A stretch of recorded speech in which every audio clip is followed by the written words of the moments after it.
Welcome, ladies and gentlemen, to tonight's episode of Late Night Q&A with ZodWriter. I am ZodWriter, and with me tonight, I have a very, very special guest, someone I've been actually really clamoring to talk to because I'm a big fan of your YouTube channel. Welcome, Retro Nerd Girl. Hey, ZodWriter. Finally, I feel like we've been planning this for about, I don't know, 10 years. Yeah, no, you're right. It's been a while. Like we initially made plans like maybe 3 months ago, or no, maybe more than that. Yeah, and just so that everybody knows, I'm not on camera because Retro Nerd Girl is not on camera, and Retro Nerd Girl has internet issues and stuff. So I just felt that it would be better if we were just both off camera, so it would be an even show kind of thing, an even back and forth kind of deal. TJ says, I'm watching this later today. Sorry I can't catch this live, but replay crew. Oh, We've got Socks Bulletins, we've got Dega Outlaw, and we've got, Bat Dan 530. We've got a lot of great people in here. So hey, yeah. everybody's great. I love this community that we're a part of. Hashtag Sil Nation. We're all part of, we're all part of that big thing. I feel like that's huge. And Retro Nerd Girl, your YouTube channel is special, amazing, and awesome. So for the benefit of those that don't know, can you explain a little bit about what you do on your channel?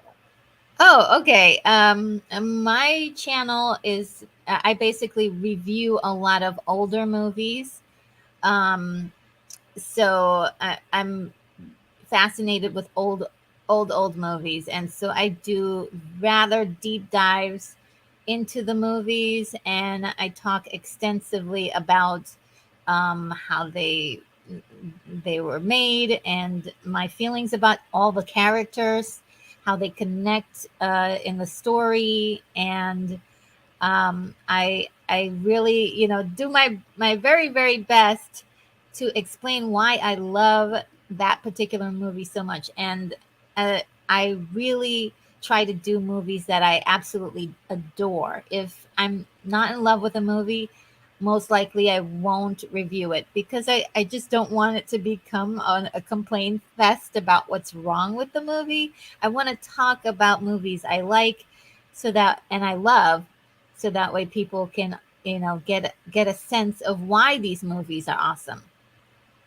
If That's that's one of the things that I truly, truly appreciate about your channel. oh, thank I you. your reviews, and I've said this before, but I'm going to say this now since I have you here with me. Um, your movie reviews always take me back to a point when I first saw the movie. Like a lot of times you'll do an old movie, you'll do like an old 80s movie or something that's been, out for a long, long time, and you'll delve so deeply into the movie that I'll feel like it was the first time Oh that I wow. watched the movie. And I'll be sitting there listening to you, and I'll be thinking back to when I first saw this film, and sometimes I end up enjoying your reviews just as much as I enjoyed the movie itself, if not more, when I first saw it. And one of the movies, one of your reviews that I have to give you so much credit for. I mean, you reviewed the movie The Last Starfighter. Oh yeah. And when you did your deep dive into that movie, that was one of my favorite movies, growing up. And when you did your deep dive into the movie, I truly felt like it was the first time I'd seen it. And, listening to you talk made me really think about it so deeply that right after I watched your review, I went back and watched the movie so that I could re-experience it all over again, from that perspective. And I was thinking about, the awe and the amazement that that you experienced and the way that you conveyed it. And I could tell that with all of your reviews, you do so much research and I put a do. lot of time and effort into each and every one of these reviews. And it shows that you genuinely love and care about all of these movies. So Oh, I'm sitting here looking at your reviews and thinking, my God, this is the best, movie review site on YouTube, because you wow.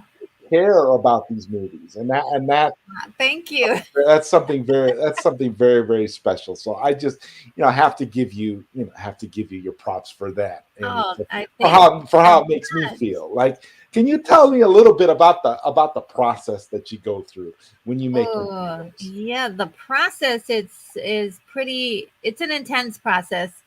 But before, I guess one thing I can talk about is my rating system, Mm-hmm.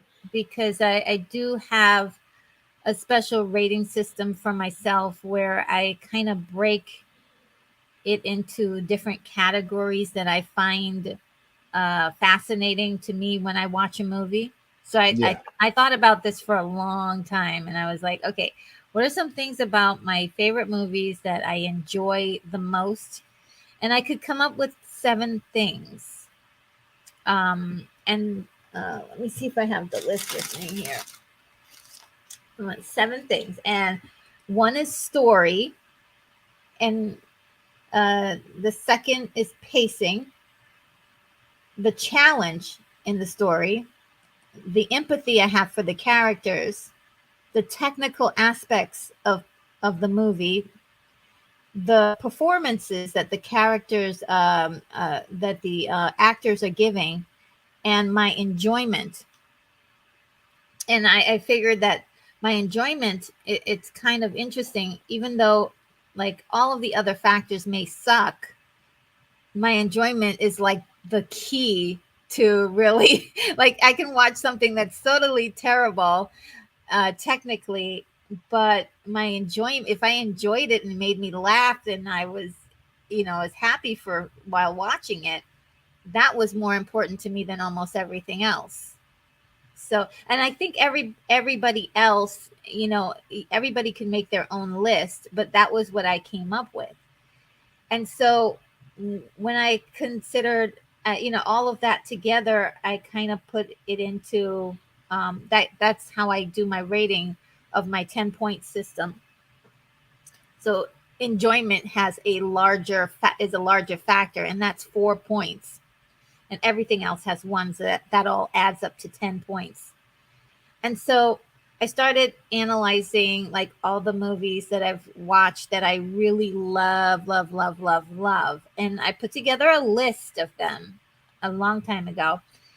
And all I'm doing is going through the list. Now, once I get to the movie that I want to review, I will spend quite a bit of time rewatching the movie over and over to find little details about characters, little Easter eggs, little nuggets of information. I'll do an extensive look at all of the data that has been collected on IMDb. And because there's a trivia section where there's all kinds of information about the production. I'll even go to like Wikipedia if necessary. I that went to like different websites that may have encyclopedic information. I'll read if it's based on a book, I may read the book. I don't always do that, but sometimes I'll actually read the book. Um, and that's time consuming, but I also do like an audio. I can just do audio books too. So Well, I've got yeah, and a lot of times you'll go into research about the movie as well, because that's another really fun thing about the way you do your reviews. You'll actually start getting into behind the scenes stuff with oh regards to the yeah. movies. You'll delve deep into things about different actors and different things, and you'll talk about the music. Yeah, I mean, you go so in depth. I'm not surprised that you put that kind of time and energy into it. It definitely shows on the Thank content of your channel. Yeah, thank you. Yeah, it does take. a long time. I mean, it can take from like some of one video took like a year to do. Which one was this? That was Dune 1984. Oh yes, I can imagine because again, Dune after, and I did the same thing after watching your Dune Oh yeah. from 1980s. I went back and rewatched because there's several. Because the thing is, there's the you know, uh, there's the director's cut that is Oh yes, yes. not really a director's cut, but it's an extended cut, so to speak, and the whole controversy surrounding um, Lynch removing his name from the movie, Mm-hmm. and then you have the movie directed by uh, you know Smithy. Yeah, Alan That Smithy. that kind of thing. It's sort of there's so much depth and detail, and you were very thorough Yeah, in and your for you guys out there who don't know, anytime a director uses the or Alan if you see directed by Alan Smithy, that means that the real director doesn't want to be. associated at all. Yes. I truly felt like they could have if they wanted to, and this was what we talk a lot because we're steeped into the whole you know DC movie controversy and Mhm. all Yep. the Zack Snyder stuff, and I often wondered myself, you know, why Zack Snyder never removed his name from the theatrical cut of Justice League. They could have. I mean, and technically, That's a really good question. Joss Whedon didn't have to have his name there either. He could have removed his name, and Yeah. it could have just been Alan Smithy who directed Justice League, and that technically would have been a little bit more accurate because when you look at that particular movie, not to get into a whole discussion about Justice League, but if you just look at that movie as a whole, you could see that neither if Joss Whedon wasn't happy about the work that he had to do for that film, he could have removed his name as director as well because he didn't get a director's credit anyway. He just got a writer's credit. So technically, you could have had Alan Smithy as the director, and the results would have been the same. Yeah, and I actually think that they and meaning the studio and possibly Joss actually thought that people were going to buy that movie and say, "Oh yeah, give us some more." I don't think they were expecting people to hate the movie as much as they did and be curious as to what would have, what could have happened if Zack Snyder actually got a chance to finish directing his own movie. So Right, it, right.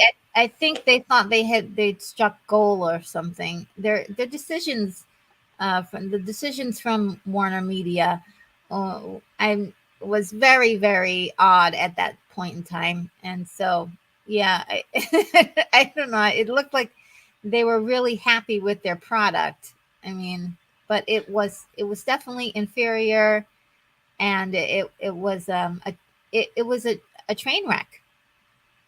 I I mean, think all you I need to do is look at those clips of Henry Cavill's face, and that's all you need to see to know, like, oh, what is this?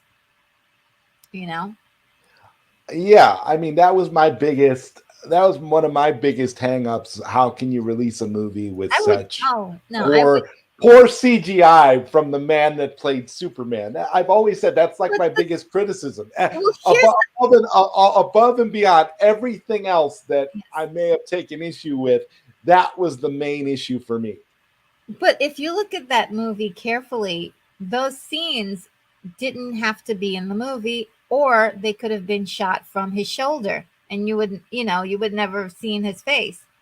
So somehow they thought it was totally fine. I don't know what they were smoking that day, but eh, there could have been a way for them to shoot those scenes without showing his face, you know. But they wanted to. I don't know what was on their minds, but it just didn't Well, work. or it could have been worse. Every scene with Superman could have been headless, like the way that it Uh, was in Shazam.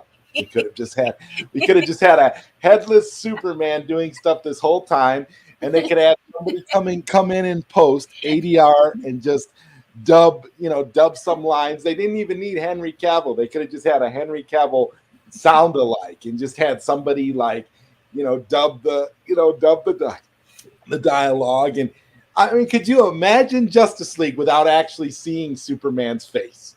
If every scene with Superman was either where Superman was either silhouetted or because the CGI was so bad, I often wonder if they ever considered that at one point. If they didn't stop and say, we can't really show Superman's face because this CGI is horrible.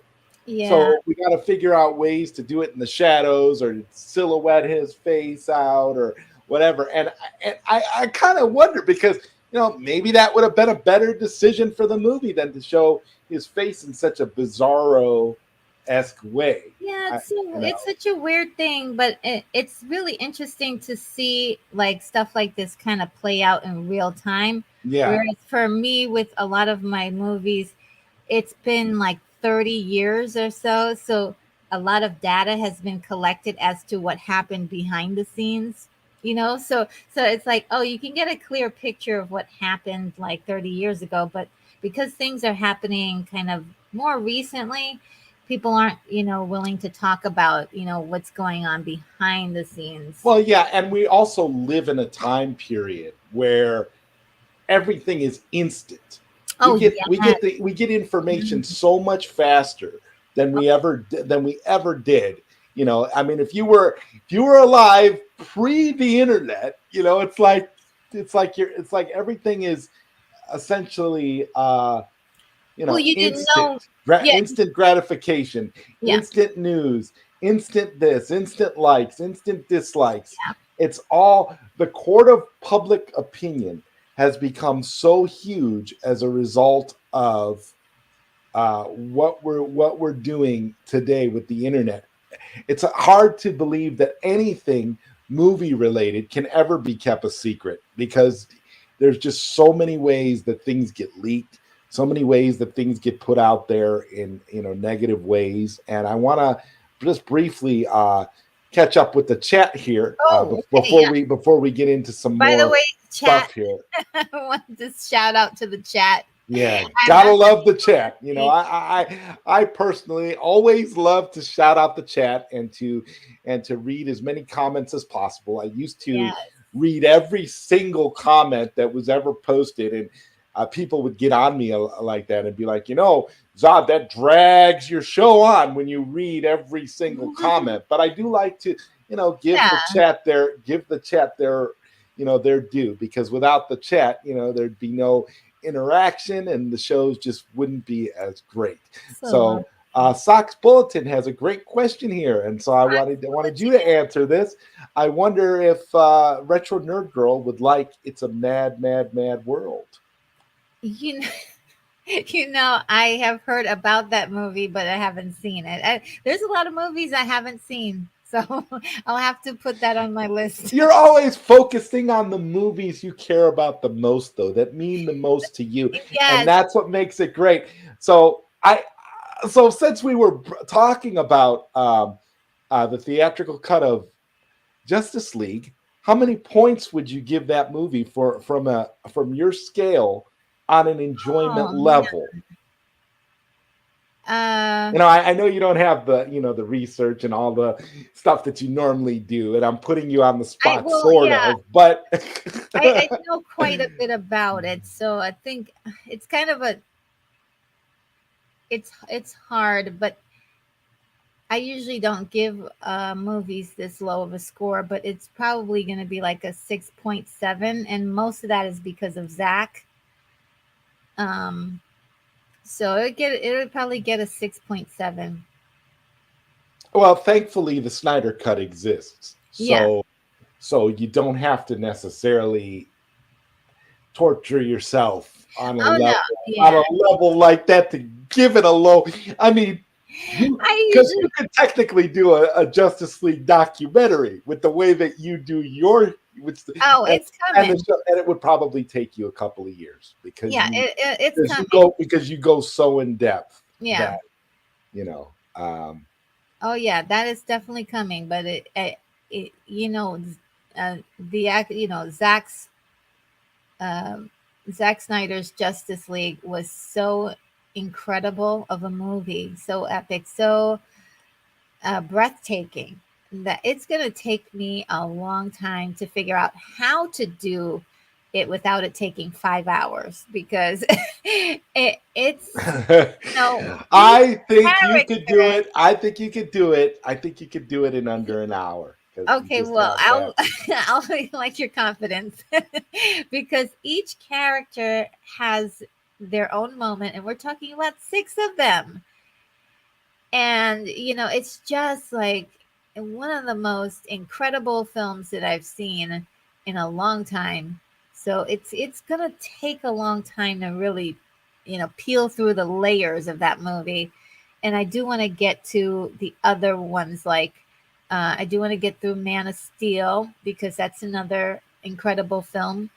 And um, Batman v Superman, which is very misunderstood, but it is a truly brilliant movie, Yes. and it's doubly brilliant in adjacent to Zack Snyder's Justice League. It's like, once I saw, uh, Zack Snyder's Justice League, it was like, oh, it all the lights went off, like ding ding ding ding, like all the loose ends that I couldn't make out, and the things that I wasn't, paying attention to, started to come to the surface. And so when I look at Batman v Superman now, it's just like, wow, blow your mind. This is amazing stuff. Um, and Lex Luthor is, he's just has this dizzying intellect to come up with such an intricate plan and plot. So I have an ultimate love for these movies. Uh, Absolutely. And Bad Dan's Thought says they could have just reshot Superman. They could have just not reshot Yeah, certain Superman scenes for the yeah, theatrical I Justice League. agree. Yeah, I Because mean, why? Why did they need to reshoot? That's the thing. That's the thing I don't get. I understand that you don't want to. That they didn't want to at the time. They didn't want to make the movie 4 hours. They didn't want to release a 4 hour cut of the film. And I get that, but I also don't understand why it was completely necessary to cut so much out yeah, and because I actually watched a guy on YouTube a couple of days ago. I can't even remember the guy's name, but he gave a very, very negative review to Zack Snyder's Justice League. He said that the theatrical cut is actually better because the theatrical cut uh, gives you basically the same plot no. with less BS. It gets you there faster, Well, let and him and keep that. and you're Look, not. And I'm like, okay, I could see what you're saying, but when I watch Zack Snyder's Justice League, he was I kidding, don't think that any of the stuff. No, he wasn't.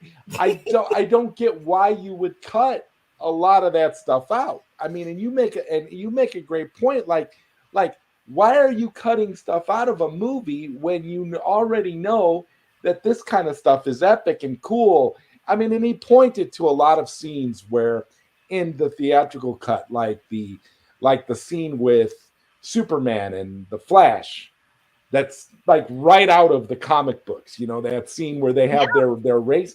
And I'm not saying, and that this is the thing. I'm not saying that any of that is bad. I'm not saying that you're looking at something that isn't cool because it's comic book accurate. But at some point, you have to kind of say, but do you want something a little bit more?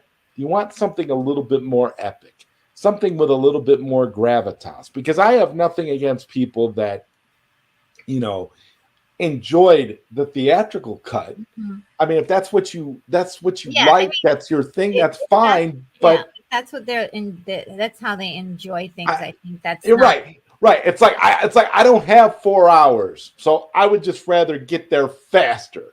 Yeah. Well, I mean, I I mean, this is probably a person that's probably not gonna like Citizen Kane, well, and there's a lot. Yeah, there they're are not there gonna like, are a ton of people out there like yeah, that. Yeah, like Lawrence Olivia. They're not gonna like a Shakespearean film, no, for it's like, example. and that's totally personal and totally cool by me. I look, I if you're not, Subjectivity. yeah, if you're not into it, that's cool. I don't have a problem with somebody not liking it, or not liking the same thing I like. I think, um, that's what films are supposed to be for. They're supposed to be for us to have different genres and different types of films so we can pick and choose what we like. Like some people are into Tarantino films. It's like super super entertaining to them. For me, it's not as thrilling. Um, for some people are into like different groups of genre, like horror. There's a lot of people who love horror movies.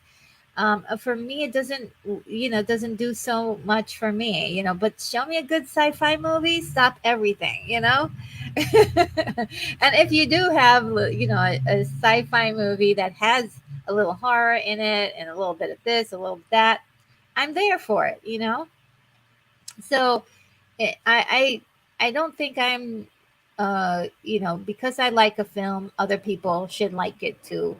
But um, for my personal taste, I like a movie that gives me that cinematic wonder that you get when you look at one of that history scene that Zack Snyder, you know, directed. That scene is so beautiful, and the colors used, it's almost like a painting, and it's just awe inspiring.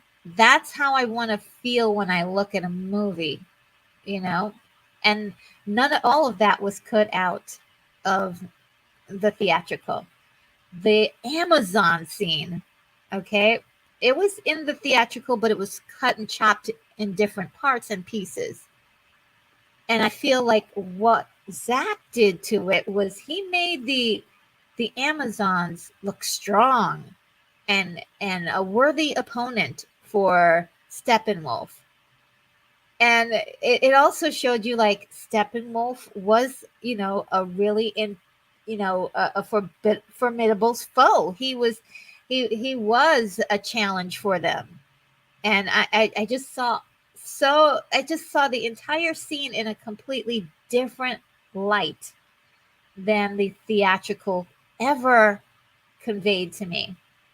And even the Wonder Woman bank scene, it just that scene, uh, it was cut a lot differently. It's the same, almost the same thing, except for it was just cut a little bit differently, and I guess to shorten the runtime. And it was sort of like, I don't know. I felt like the version that Zach did was just had more, and how he edited the whole thing was just more expansive. You just really felt the impact of everything she did, and she just came off looking like a a real superhero, like a real god, you know, and God amongst men.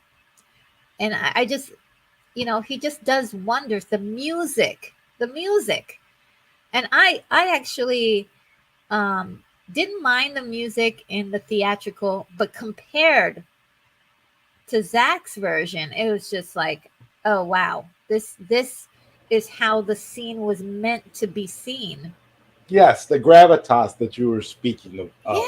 Yeah, yeah, You weren't getting that. Like for me, again, the theatrical cut in comparison with some of that, it just by music alone yes, felt almost, it made the theatrical cut feel more cartoonish, not as that's what they not were as trying to serious do. they were trying to make it more comic booky, Mm-hmm. but in a less and a much less serious. It definitely didn't take itself seriously enough, Yeah. like in the way that Zack Snyder's version does. And Charles Austin here says Zack Snyder's Justice League was a movie that felt nothing like a superhero movie. Exactly. It was an organic and mental experience. It was Yeah. Shakespearean, huge triumphs and tragic moments, masterpieces, all. And Yes. that's true. That's very true. I Charles couldn't. Austin, you're Charles, preaching right now. Charles gets it. I gotta give a mad shout out to the great Skywalker, the Skywalker. Jedi, who's driving around right now listening to us, and that's good because Skywalker the Jedi. this is an audio, this is an audio only experience tonight. So you definitely, so if you're just listening to it, you're definitely not missing out on anything. That's basically the way to do it tonight. Drive safely. And let's see here. Just rewatched Batman v Superman again. It's flawless and it Yes. only gets better. Yes. I agree. The ultimate edition. Ah, Yes. yeah, the ultimate edition, not the theatrical. A complete, utter mistake, a blunder to release the theatrical version with all of the important information omitted. I don't understand how they thought like these important scenes were. Oh, we could just edit that out. That changes everything. Yeah, pretty much. That changes Uh, everything. I mean, even if you're saying, "Oh, like it's just 10 minutes or it's just 5 minutes," there's important information in there. I have to make a comment now about one of your movie reviews. Okay. I had watched a bunch of your stuff. Again, I'm a fan of your content. Oh, thank And you. so when I was researching which, like certain ones that I wanted to bring up that I had some questions about Okay. for this particular show, I was thinking, well, there's one review on your channel that is very, very short.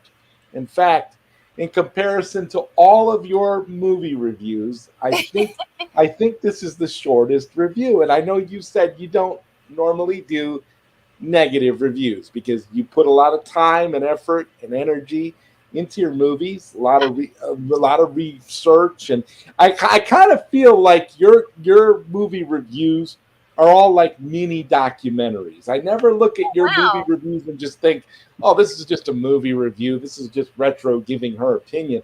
No, you actually delve deep and go into so much.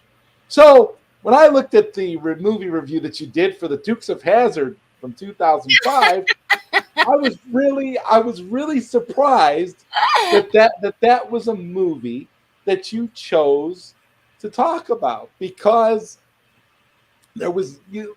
I mean, you only it was 5 minutes. It was like a trailer. It was like a trailer for one of your other for what one of your other movie reviews would be. Now you do have a couple in here that, but I think that to me was the shortest one Yes. that I could find on your channel, and so I had to, and then second shortest was I think it was Grandpa something. Oh, It was dirty. Dirty Grandpa, Yeah. which I felt like Dirty Grandpa even deserved less time than the Dukes of Hazard 2005 because the Dukes of Hazard 2005 is absolutely, it's what I would call a complete waste of time. Yeah. So I have to ask you about that one. What Well, made you decide to talk about the Dukes of Hazard 2005? Because obviously, it's not something that you were really. no. Well, I was trying something. I think this was like, if I'm not mistaken, this was quite a while back. And I was trying something different. And I didn't hate the movie, but I did hear a I lot of did. I did. a lot of people didn't like that Look, movie. as a kid, I loved the Okay, original Dukes of Hazzard. I me loved too. it so much. Me Okay, too.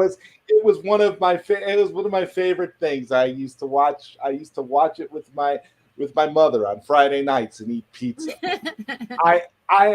So I hate this movie. Like, I'm not gonna lie, there's no shade, there's no so when I saw so that's why I'm saying you do all these mini documentaries, and when I saw that, I was just like, okay, Yeah, this I gotta check out because she can't possibly have liked this movie. Not with the way you talk about film, not with the way that you discuss movies. I just yeah, couldn't see it. It that was was definitely a departure from what you normally do. yeah, that was being on YouTube, you gotta experiment a little bit sometimes, and so that is definitely one of the ones that I experimented on, as well as Dirty Grandpa. I didn't hate those movies. I didn't love them either, but they were two movies that was getting trashed, and I was like, Rightfully so. I mean, they were getting trashed, but and so I was like, okay, well, let me try to like insert some kind of, they weren't that bad. they So were that bad. I mean, you're talking about okay, and okay. Al Necron says blonde Daisy Duke blasphemy. I have to I ask you this now because agree, though. we're talking about Dukes of Hazzard, okay, and because and there's been a lot of controversy going on in the movie world today because of, for example, I'm just gonna talk a little bit about it because I feel like I've been talking about this to everybody. There's big controversy surrounding the live action version of Little Mermaid, which Yeah, features an African American girl playing Ariel, the Little yeah, Mermaid, yeah. and I thought about this while I was watching your Dukes of Hazzard review. For some reason, it just kind of clicked. What if they cast if they were to remake Dukes of Hazzard again, and they were to cast a young black woman as Daisy Duke? How would you feel about that? How would I feel about it? Yes. Um, I don't know. I That would be interesting. I think it would be interesting, but I think the climate today, people are really interested. I would say that it would be one of those scenarios where it would be Uncle Jesse's adopted daughter. Okay, It would be Daisy Duke would be Uncle Jesse's adopted daughter, and it would be an African American woman. That's how I think that they would play it. But what I'm asking is, would you have a problem with it? Would you think that it me, was no, no. wrong to I don't have. race swap the character essentially? Yeah, I don't. I actually don't. I'm not like a lot of people that are uh, upset about race swapping stuff. Right. Um, I don't. I mean, I don't care as long as the story's good. That's the only thing I care about.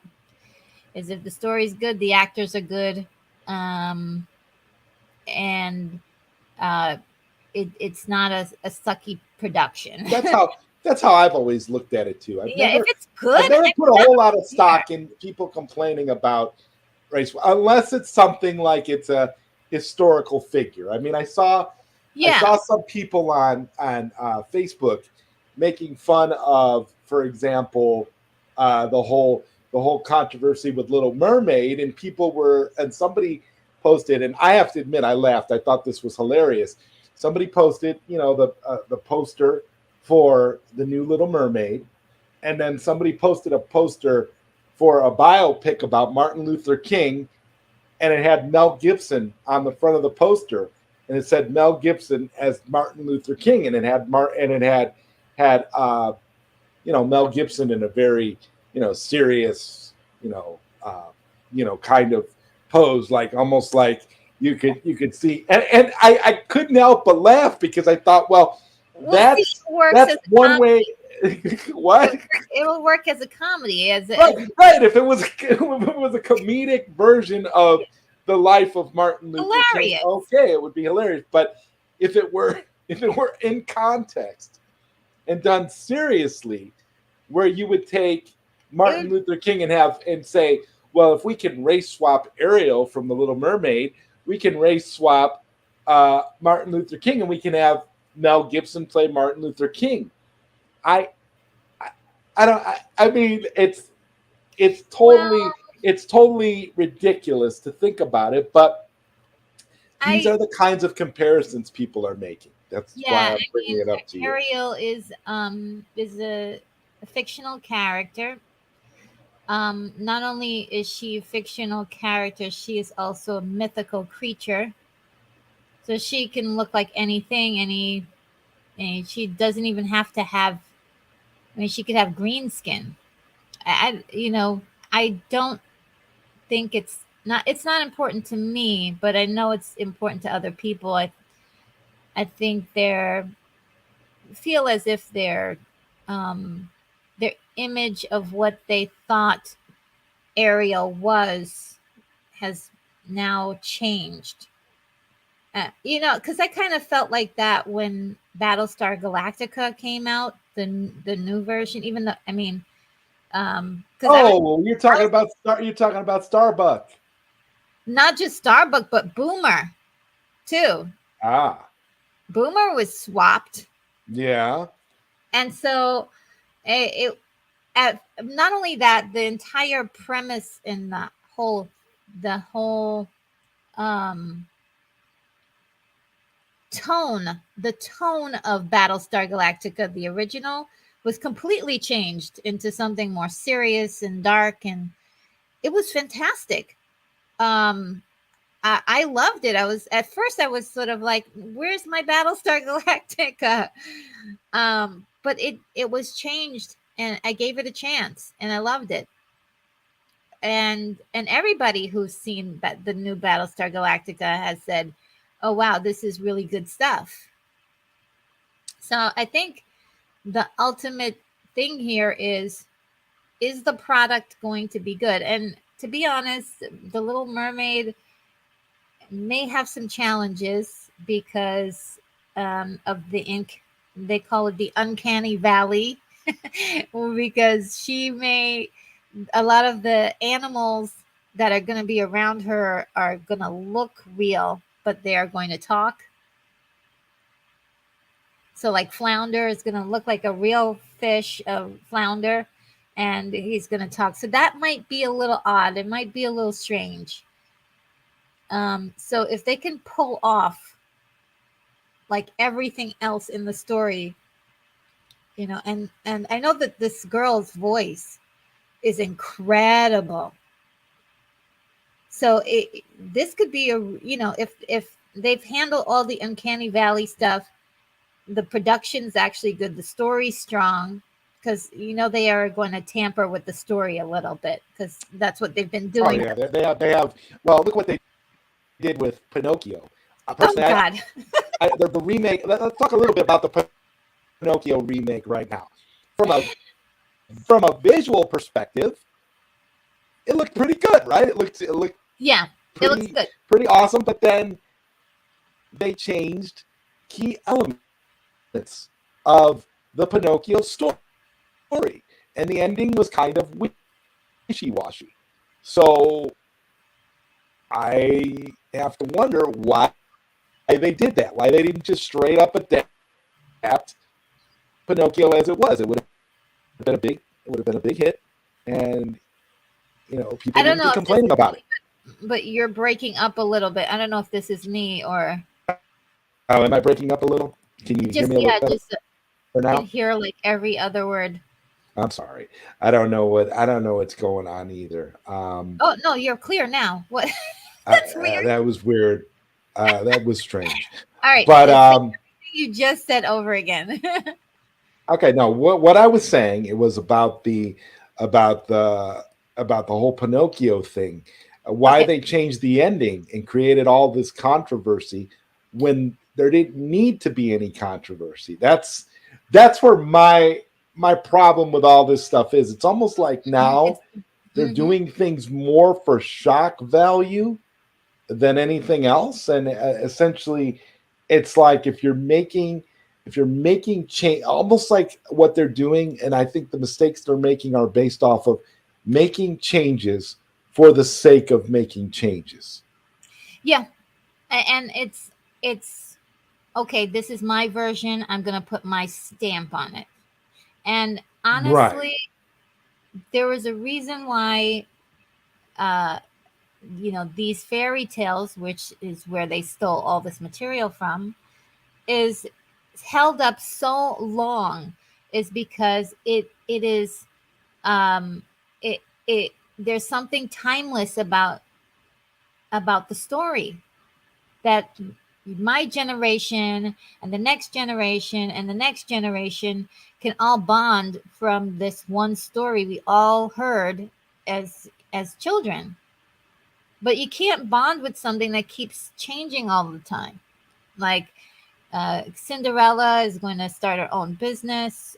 Cinderella, like what happened? Okay, I understand it. I love the idea of having Cinderella like make those changes, but I don't know. I guess something was wrong with the original formula. Um, and I'm not sure.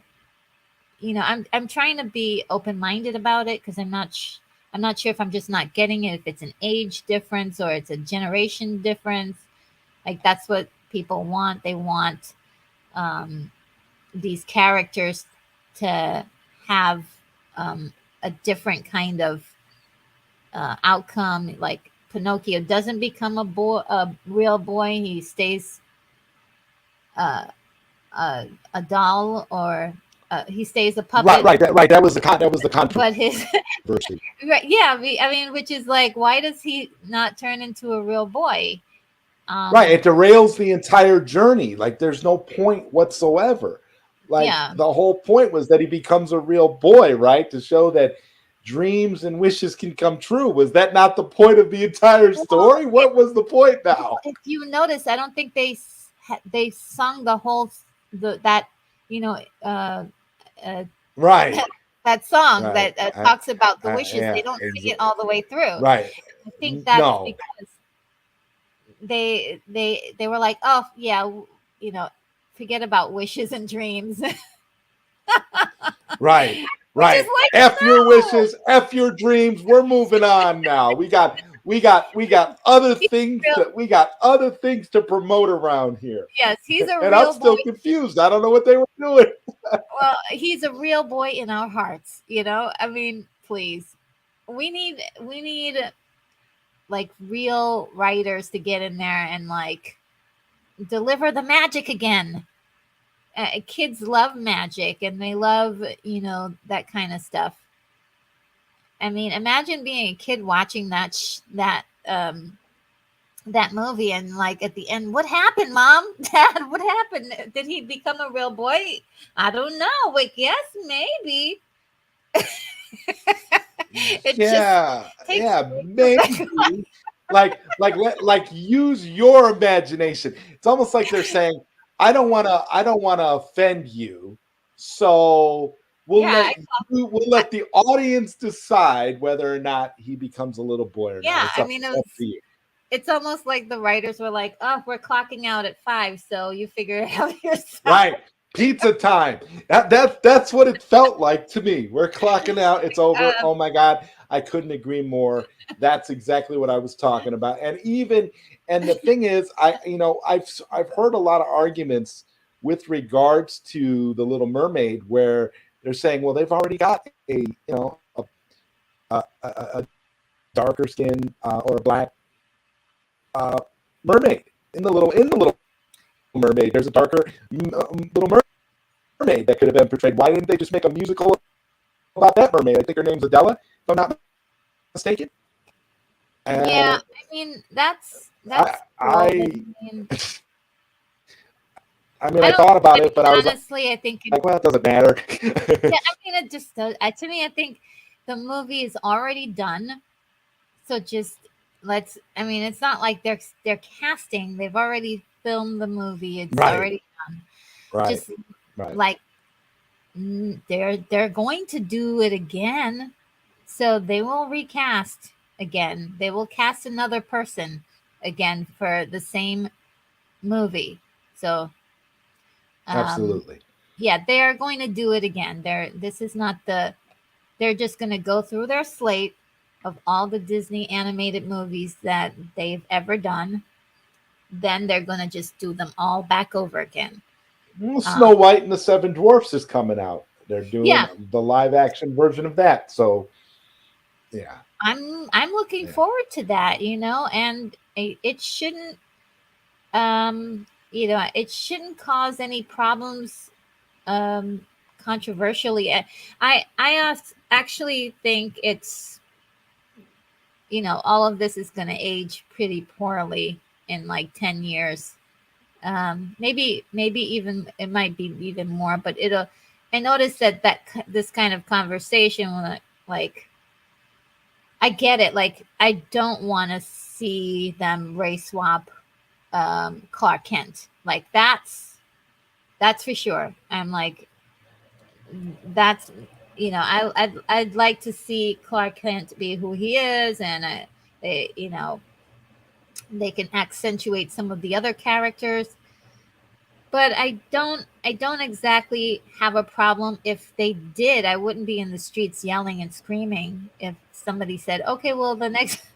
I was like, "Well, I really wanted Cavill to be, But I wanted to that's see what social Cavill." media is for, though, for you Yeah, to basically go out on the streets and scream your head off it's because the you think people alternate. actually care. That's what Yeah, it is. yeah, it's the alternative version. It's the Twitter Right. streets. Right. And Bat Dan's thoughts makes a wonderful point here. I wanted to bring this up with you as well. Oh, Winnie the Pooh is now a serial killer.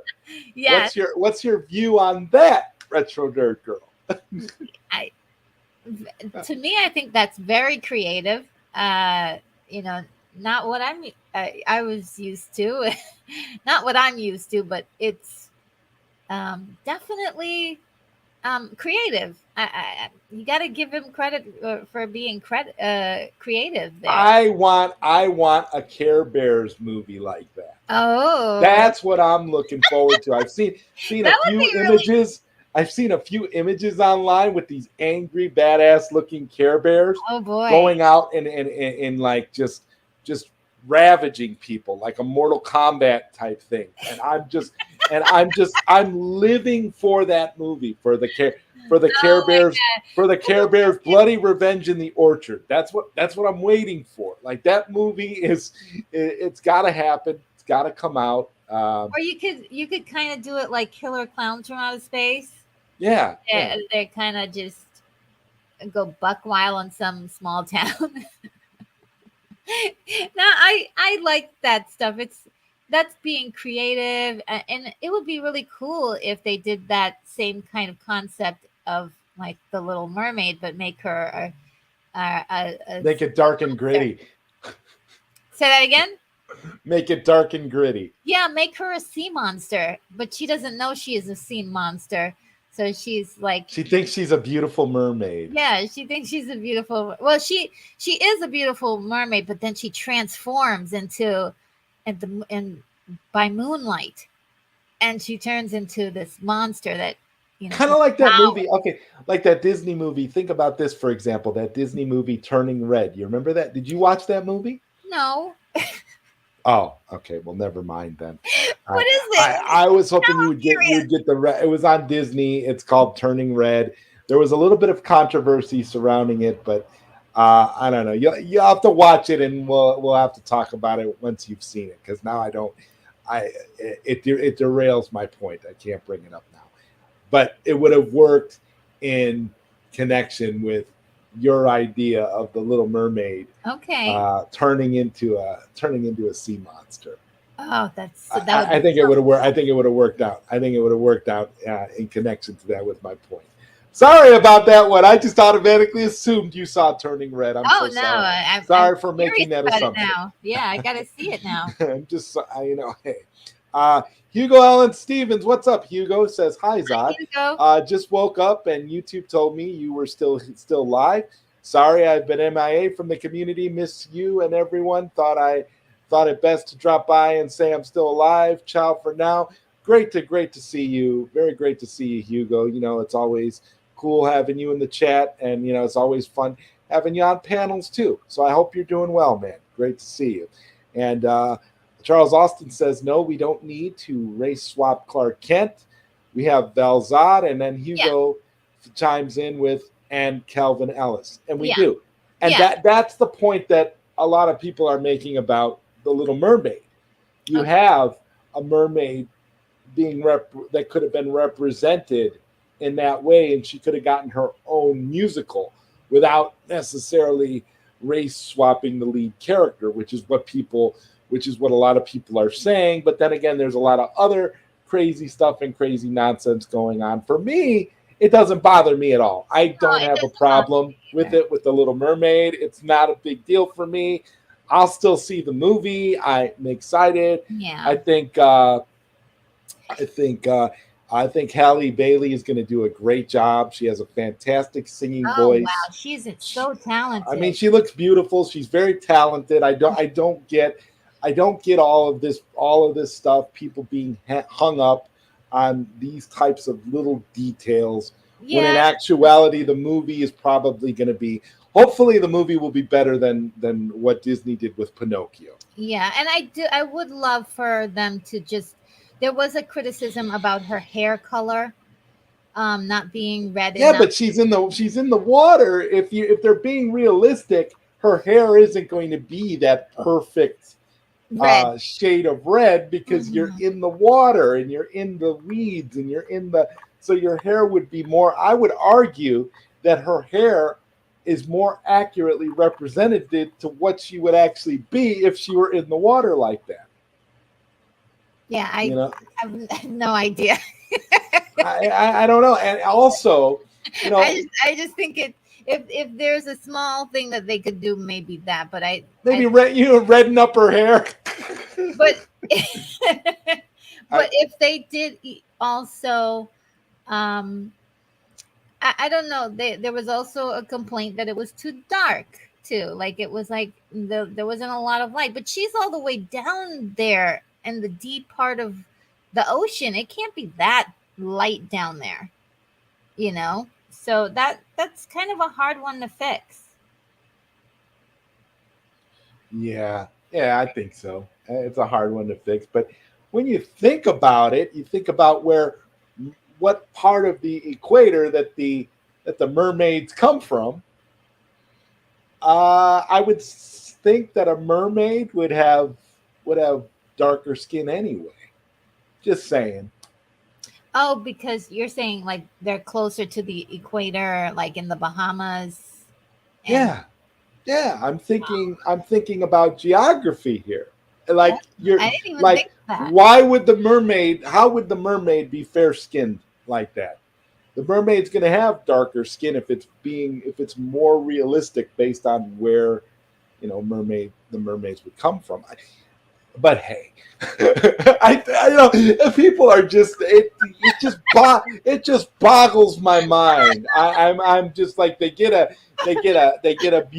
they get a beautiful woman for the role. They get someone with an amazing singing voice, oh, she's got and a all people can do is complain about the fact that she's not fair skinned. I well. mean, I mean, if you see this girl, she is very um she's very light complexion. She's not very dark at all. Um, well, that's true. She's not she is not, and very dark, but she's darker than Ariel, I guess, yes, according to these yes, people.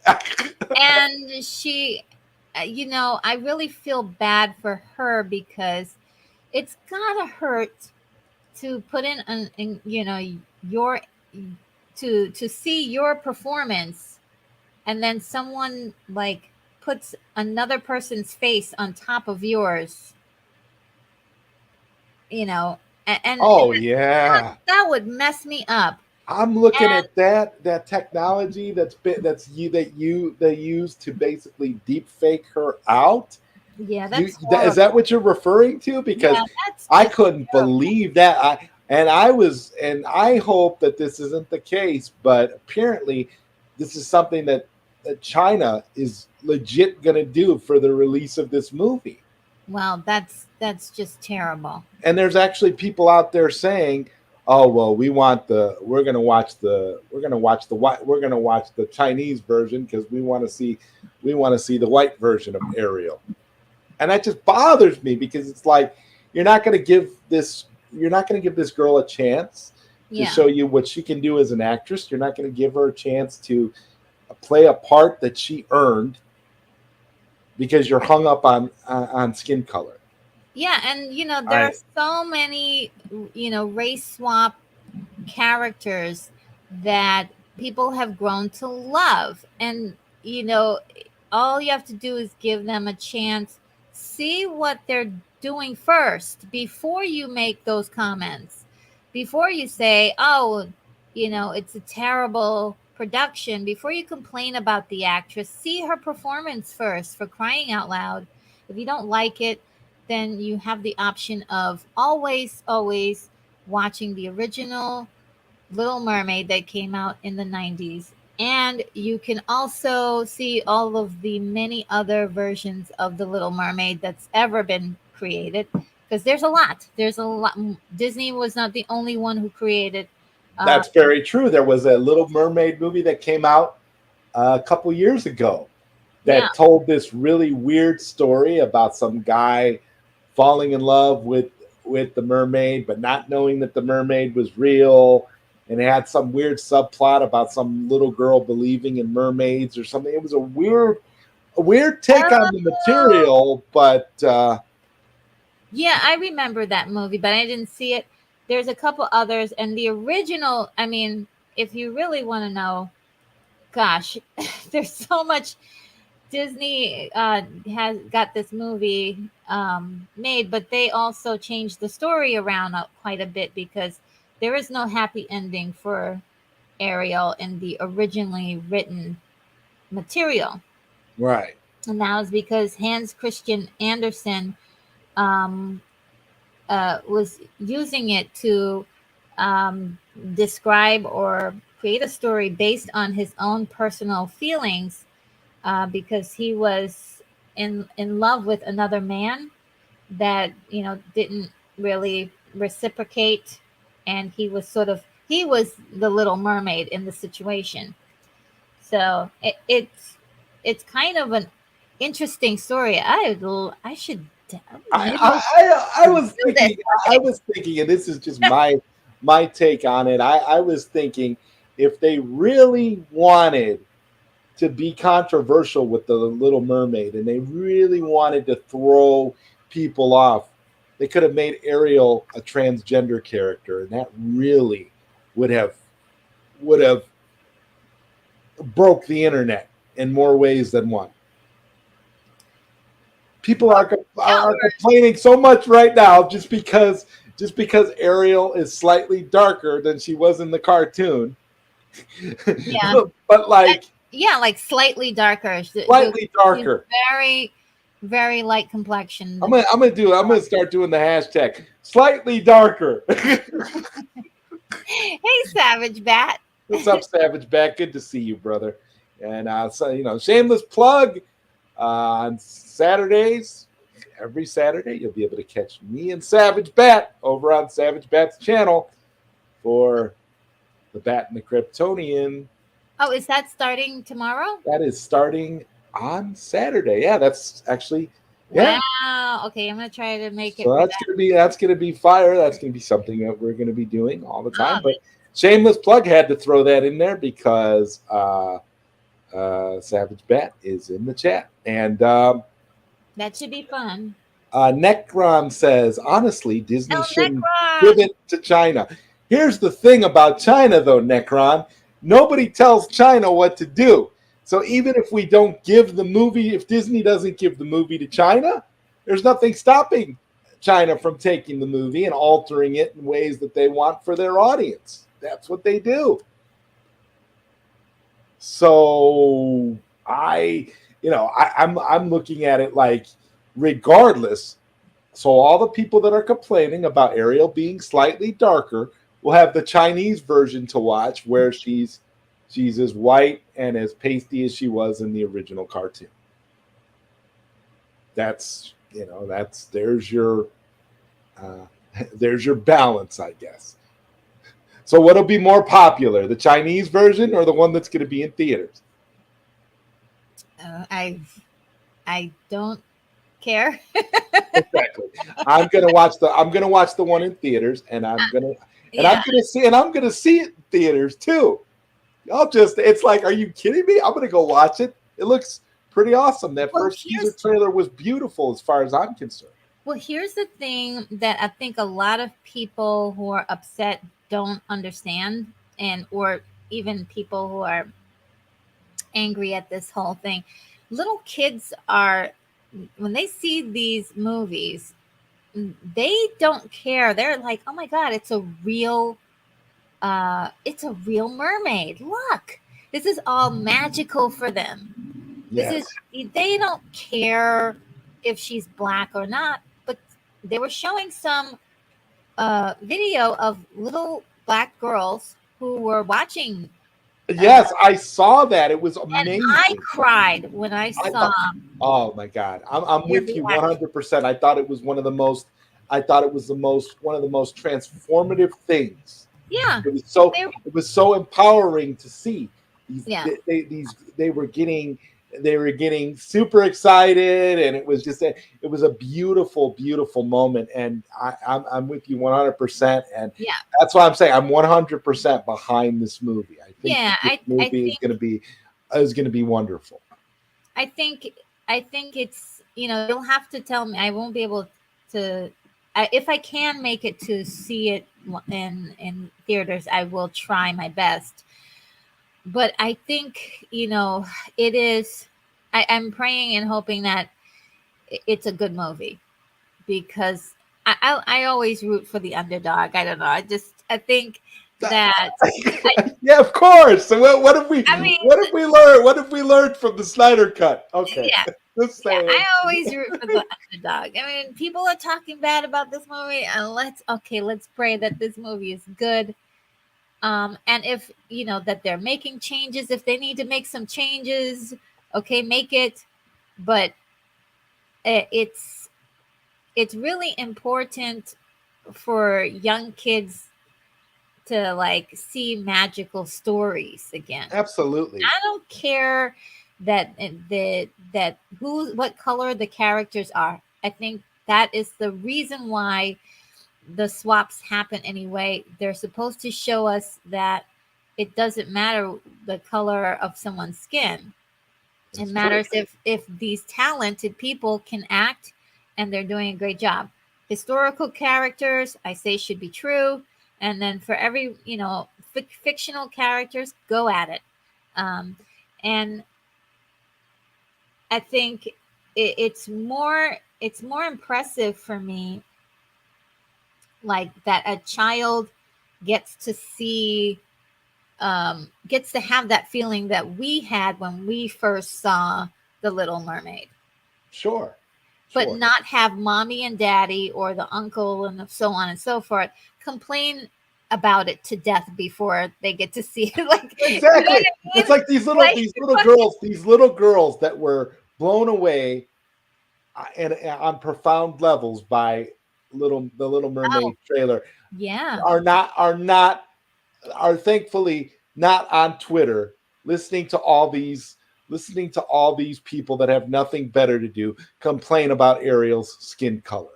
Yeah, And it's ridiculous. I mean, if you have a real issue with the production, or the movie's, you're afraid that the movie's going to be trash, because of the story, I get it, because live action Disney movies have been a little bit touch and go, not exactly meeting up to their animated counterparts, being able to give us the emotion that the animated characters were able to convey, not giving us even the same story endings that their counterparts had, just kind of leaving you going like, was that good? Yeah, I guess so. Kind of making that iffy thing, like Pinocchio. Did he was he really a boy? Did he was he a boy or what happened? know, Mm, you know. yeah, you know what they should do? They should put a twist on Little Mermaid at the end and make it an allegory on if she really has uh her skin 2 shades darker than the original Ariel. They should do something goofy with that. Well, I Make hope her so. give her a green skin at the end of the movie. Ooh. I mean, if you're really gonna nitpick about skin color and all that kind of nonsense, uh, Hugo Allen Stevens says Ariel as trans would be revolutionary. It's probably an allegory adapted by those like myself who relate to Ariel's struggle in the story. That's a lot of forest fire talk, Zod. Absolutely, absolutely. I just think if you're gonna do that, you might as well go for broke, Disney, because at this point, you got all these people, raising hell over this movie that hasn't even come out. And again, I feel so bad for For the actress. Halle Bailey. I feel so Ah, bad for her. She is because this she is is her just chance. she doesn't So deserve young. it. And there's this talent. There's this talent that you Oh, just see that she has. This beautiful talent. She's going to be a great. She's going to be a superstar, and oh this is the yeah. kind of crap she has to deal with. I just it's ridiculous to This me. is her big moment to show people what she's got as like an actress, as a singer. As a singer, she's phenomenal. Um, and I even heard people saying terrible things about her singing, which I'm like, are Oh, you it's that's deaf? not true. That's not true. Her What singing is kind of amazing. hearing do you have? Right. There was, I just want to know what kind of hearing do you have, and we got to give a shout out to the great and beautiful Rhea, who's in the chat. yeah. Rhea always makes every chat better that she is in. Oh, Rhea Ray. is amazing. So great to Yes. see you. Rhea says, "Hey Zod Retro Nerd Girl, everybody smash that like button." And she's always bringing the good vibes. Thank you, Rhea. Yes. Much Good much vibe. love to you. And I've got to shout out the Savage Bat, my Wow. brother from a British mother, with the 10 pound super chat, excuse me. Making British people the villains is racist. Okay. you know, I got to be honest with you, Savage Bat. I love British villains. I really do. I think British Ooh, villains are awesome. yes. I don't. I There's some. mean, Well, you know what? I think it's like, I don't know. It may be the actors sometimes that are picked to do some of these roles. They just have, I don't know. They bring such gravity to their characters. So yeah, there's nothing like a British villain. So believe me, I love it when the British guys are the good guys too. But man, yes, I tell you, like for but example, like the Star Wars movies, they always make the well, yeah, British guys the villains. yeah. They got Well, I all mean, and that I'm the not sure, Empire. and I'm not sure if that was accidental because you know, George Lucas had to film in in England, so he didn't have a choice of where he could get his actors really. So I mean, he did have a choice; he can make them, but I think it was better to just choose the actors that were in the same area where he's Right, filming. right, Yeah. right, right. Well, thank you for coming, El Necron. I hope you have a great night, man. I'm glad you were here, and Oh, we got the great Mikey Sutton here in the chat. Mikey Sutton. Mikey says, I'm half Brit, so Savage Bat and I are half Oh, bros. So wow! there you go. That's awesome. I didn't know that. That is awesome. Shout out to Mikey Sutton again. Hashtag the Mikey verse. Hashtag Dreamwalker, of course. Yes, I'm still waiting on my issue number 2 of Dreamwalker. I can't wait till that comes. I'm looking forward to that. Got a lot of great Great stuff happening in the Mikey verse. Oh yeah. Um, so retro nerd girl, have to get back to you. Going to kind of move away from the discussion about Ariel being 2 shades darker, because I didn't bring you on here to spend all this time talking about the Little Mermaid, but I thought that it was a fun topic because it's very topical. Um, but I want to ask you more stuff about your channel. Like, for one, this is a Okay. big question. I think, and I'm pretty sure you were probably expecting me to ask you this.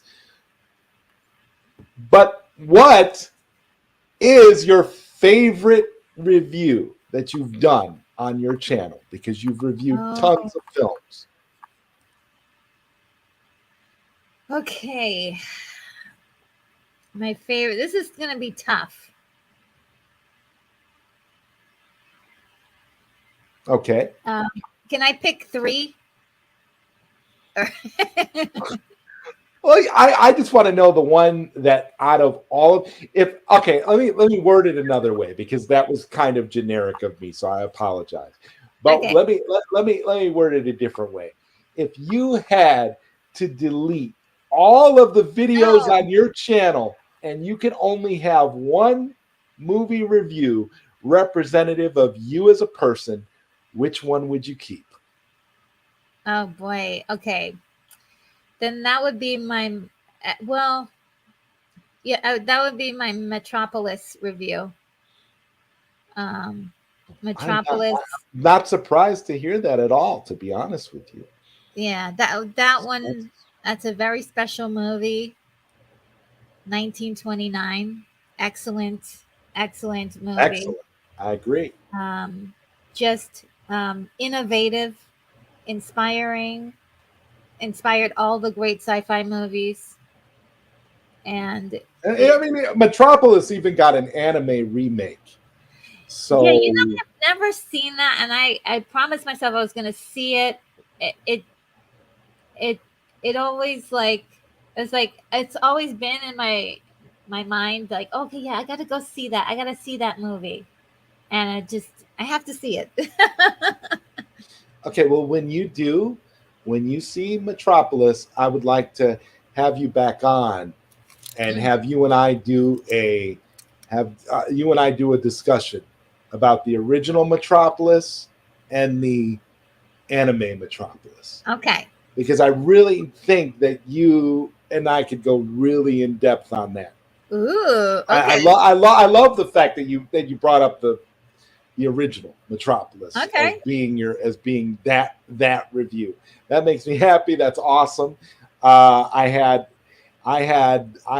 guessed that was actually one of the ones that I guessed, but you know what? A couple of the other ones were. I'm going to give you the three that I thought it was going to be between of what Okay. you I said, like this game. because I'm such a fan of your work. Ah, I thought okay, Metropolis. okay. I thought The Room, and Oh, I'll explain you why. And also, I thought possibly Never Ending Story.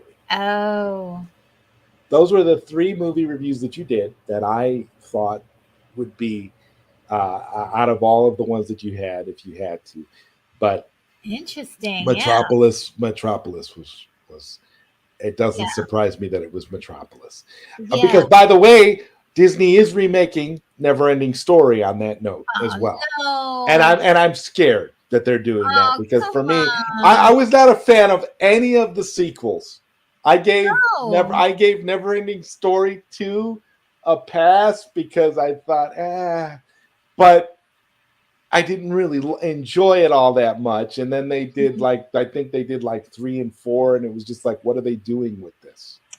Yeah, So Never Ending Story is one that first of all, I don't think the author would like for anybody to touch his work anymore.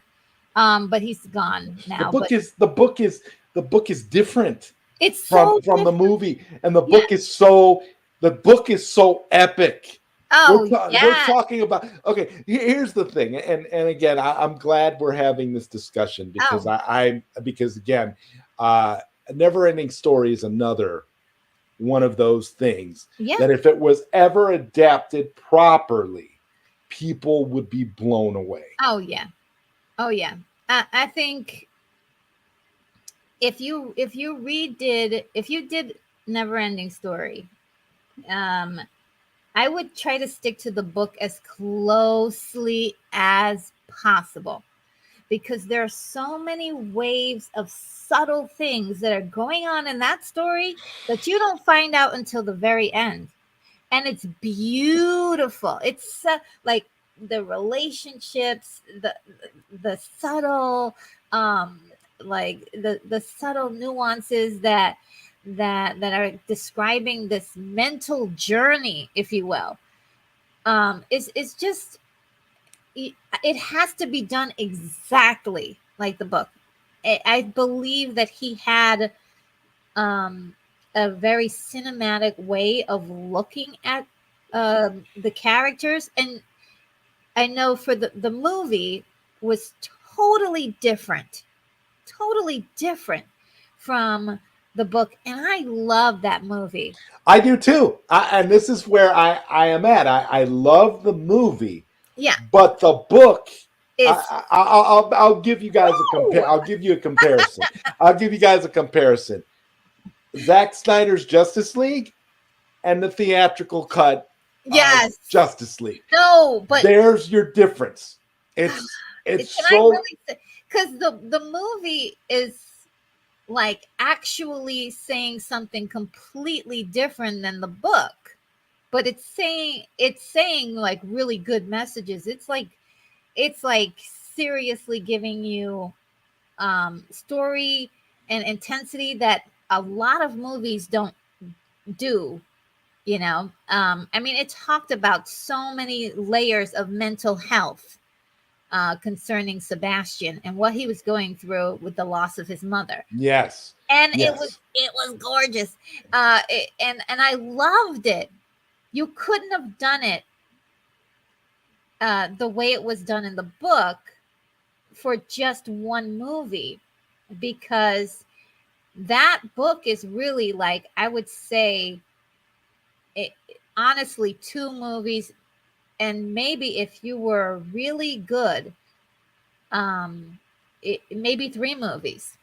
I would put it into a trilogy. I could see a movie being done, a trilogy being Yeah. done out of the actual book because the book is, unless of course they would go full Snyder cut and give you a 4 to 6 hour movie. Okay, I like where you're going with this. I mean, something like that, or You're I want speaking to my ask, language. do you think it would work better as like a limited series where they do it in parts? I like that idea as well. But see, yeah, I like that idea as long as people knew that you weren't going to get a resolution by the end. Like, it has to be, it has to be labeled as a mini series, and not,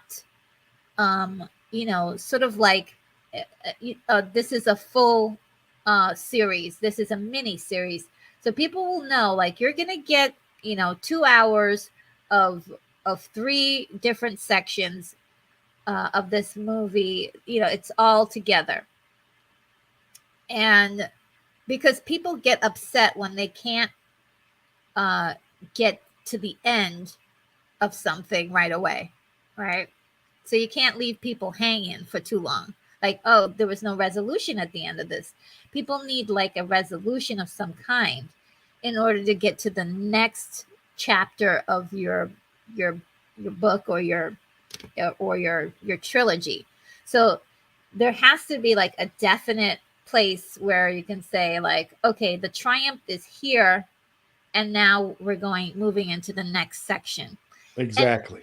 and I think, because the part that we didn't get from the movie was the second half, which part two, or the sequel to Never Ending Story, tried to do that story but messed up on a, they did not do that correctly. But I appreciate their effort. I'm actually planning on reviewing that, because I do Oh my like. god, you're good. You're going to review Never Ending Story too.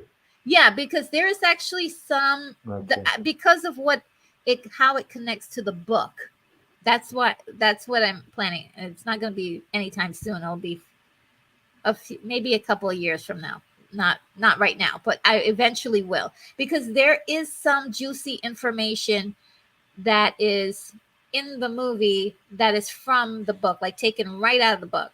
But they needed a climax theatrically, so they created this whole BS about a waterfall and oh and swimming and all that was just like bunk. But there was other stuff in there that was really good. And in the book, the way it's described is Sebastian overcoming himself, being swept up into this this egocentric uh, part of himself, embracing that, and then having to let it go ultimately. And Yes. I thought it was so beautiful and tender.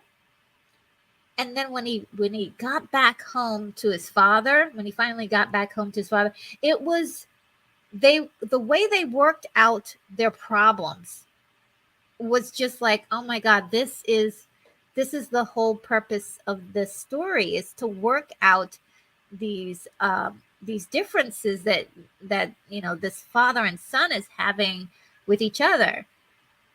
Because in the beginning, there's a lot of stuff that's implied about him, like possibly being a drinking too much and actually like suffering from grief from Yeah. losing his wife. Yeah. And Definitely. you don't get any of that in the film. No, the movie was concerned with selling a story and Yep, tickets to children the to get theatrics. parents to bring them to a movie, Yeah. whereas the book is concerned with actually giving you a story of depth and giving you Oh. something of actual tangible consequence. Oh And yeah. I think when you think about it, to see it actually done properly would be phenomenal. But again, that's something that you and I will, I'm sure we'll talk about at another time as well. Yeah. uh Hugo Allen Stevens says, going to go and face the days out. It was nice as always to see everyone. Maybe it's up to me to adapt NES as it was meant to be, while playing tribute to my adoration of original films. Someone give me Jack Black's number. Anyways, I've subscribed to Retro Nerd Girl. Can't wait to check Oh, out your work. See you all. awesome. And Savage Bat is asking a question about Retro Nerd Girl, Zod, and Savage Bat doing a Star Wars special. Anytime. I think that would Except be for the days I work. yeah. It has to be late because you work. You have a job that keeps you keeps you busy. Yeah. So I'm but yeah, the I love talking about Star Wars. I don't know why, but I seem to have picked up my Star Wars bug lately. So anytime. yeah, it's something else. Uh, but you know what? I think what we'll do now is I think we'll kind of wrap things up, and I have to say it was an absolute pleasure talking with you tonight about all of this stuff. I feel like you and I could do podcasts about this kind of stuff all the time, just going off on you know organic tangents about different movies and things. Oh So yeah, yeah. Anytime. I love talking to you. This is great. with that, we're going to go ahead and wrap up tonight's episode of Late Night Q&A featuring Retro Nerd Girl. If you haven't already, definitely follow Retro Nerd Girl. You should already be subscribed, because if you're You. not, you're really missing out. She's absolutely amazing. You are amazing. Oh, thank And you. next week on Late Night Q&A, my guest for the week will be El Divino Vega. He will be here to Oh talk about his. He will wow. be here to talk about his music. He'll be here to talk about the Snyder Cut movement. He'll be here to talk about an awful lot. But he's going to be my guest on next week's Late Night Q&A. So you'll want Can't to wait be for here that. for that. I want to give a shout out to everybody who was here in the chat tonight. Thank you Thank you very guys. much, and we'll see you next time. But before we go, I got one other thing. What have you got coming up, Retro Nerd Girl? Oh, I do have a new review that's coming out on, I think, the 25th. Yeah, the 25th. So it'll be a new review. It's an oldie but goodie, but it's gonna be a secret until Okay. All it's right then. a secret until Well, then. But it's gonna be an oldie. hey, the fact that you have something new coming up, Yeah. a new review coming up to look forward to, that's amazing. So thank you for sharing that. Thank you. And good night, everybody. Peace. Good night.